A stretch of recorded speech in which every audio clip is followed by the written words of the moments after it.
కాట్రపల్లిలో సర్పంచ్గా గెలిపించినందుకు కాట్రపల్లి గ్రామ సర్పంచ్గా మా తల్లిగారు అయినటువంటి రాపాక పద్మ గారిని కాట్రపల్లి గ్రామ ప్రజలు భారీ మెజారిటీతో గెలిపించడం జరిగింది. అందుకు గాను కాట్రపల్లి గ్రామ ప్రజలకు అదేవిధంగా నా తోటి యువతకు ప్రత్యేక ధన్యవాదాలు తెలుపుతున్నాను.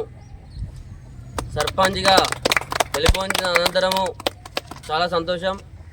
కానీ ఆ సంతోషం ఇంతటితో ఆగకుండా కాట్రపల్లి గ్రామ అభివృద్ధి కోసం పెట్టిన మేనిఫెస్టో, అదేవిధంగా కాట్రపల్లి అభివృద్ధి కోసం చేసినటువంటి పనులు అవన్నీ పూర్తి చేసిన నాడు చాలా సంతోషపడతాము.